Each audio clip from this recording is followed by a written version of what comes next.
رابعہ بصری رحمت اللہ علیہ کو دنیا سے گئے ہوئے 1200 سال ہو چکے ہیں، لیکن ان کا نام آج بھی زندہ ہے، رابعہ بصری۔ رابعہ بصری نہ کوئی شہزادی تھی، نہ کوئی ملکہ تھی، نہ کوئی وہ خوبصورت تھی، نہ کوئی خاندانی تھی، بلکہ عورت ہونے کے لحاظ سے ہر عیب اس میں تھا۔ ان کی عادت یہ تھی، وہ روزانہ عشاء کی نماز کے بعد غسل کر کے کپڑے بدل کے اپنے خامن سے پوچھتی آپ کو میری ضرورت ہے؟ اگر وہ کہتے کوئی نہیں ہے تو پھر پوچھتی مجھے اجازت ہے؟ وہ کہتے اجازت ہے تو پھر مصلے پہ کھڑی ہو جاتی ہے اور فجر کی نماز تک مصلے پر کھڑی رہتی تھی۔ ان کا خامن جلدی فوت ہو گیا، جوانی میں ہی بیوہ ہو گئی۔ تو حسن بصری بصرہ کے امام، کیا سارے مسلمانوں کے امام تھے، وہ خود آئے، خود چل کے آئے کہ میں آپ سے شادی کرنا چاہتا ہوں۔ وہ کوئی شادی کا شوق نہیں تھا ان کو، وہ تو اولاد کے قابل نہیں، شکل صرف ان کی نیکی اور ان کا جو اللہ سے تعلق تھا، ان کو یہ لالچ ہوا کہ یہ میری بیوی ہو جائے تو اس کی طفیل شاید میری بخشش ہو جائے۔ تو ان کے پاس آئے، کہنے لگے رابعہ میں آپ سے شادی کرنا چاہتا ہوں، خود پیغام لے کر آئے۔ تو انہوں نے فرمایا میری 4 باتوں کا جواب دے دو تو میں شادی کر لیتا۔ کہنے لگے کیا؟ کہ یہ بتاؤ میں جنتی ہوں کہ دوزخی ہوں؟ کہنے لگے یہ تو میں کچھ نہیں کہہ سکتا۔ کہ اچھا یہ بتاؤ جب اللہ تعالیٰ قیامت میں اعمال نامے اڑائے گا، کسی کے سیدھے ہاتھ میں آئے گا، کسی کو الٹے ہاتھ میں آئے گا، میرے سیدھے ہاتھ میں آئے گا کہ الٹے ہاتھ میں آئے گا؟ کہنے لگے یہ بھی کچھ نہیں بتا سکتا۔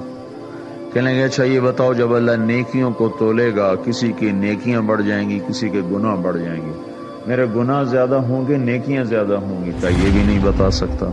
کہ اچھا یہ بتاؤ جب لوگ پل صراط سے گزریں گے، کوئی پار نکل جائیں گے، کوئی نیچے گر جائیں گے، تو میں پار نکلوں گی کہ دوزخ میں گروں گی؟ کہنے لگے یہ بھی میں نہیں بتا سکتا۔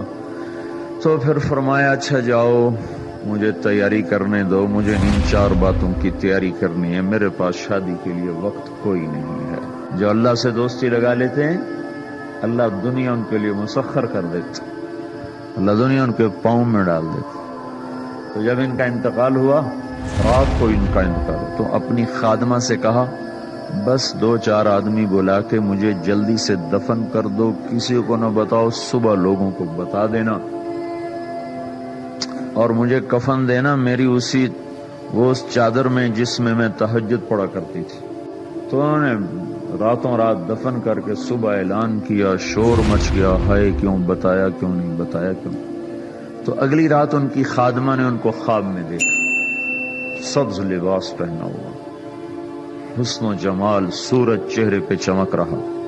پوچھا آپ کے ساتھ کیا ہوا؟ کہا میرے اللہ نے میرے ساتھ بہت عمدہ معاملہ کیا۔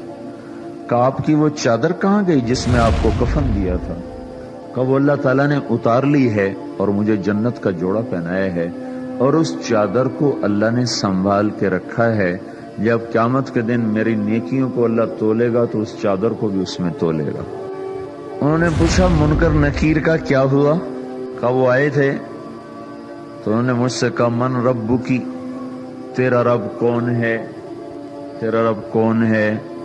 تو میں نے منکر نکیر سے کہا جس اللہ کو 40 سال نہیں بھلایا اس کو 4 ہاتھ زمین کے نیچے آ کر میں بھول جاؤں گی؟ کہ جس رب کو 40 سال میں نہ بھلا سکی اس کو 4 ہاتھ زمین کے نیچے آ کر میں بھول جاؤں گی؟ تو منکر نکیر نے کہا اب اس کا آگے کیا حساب لینا، چلو بھائی واپس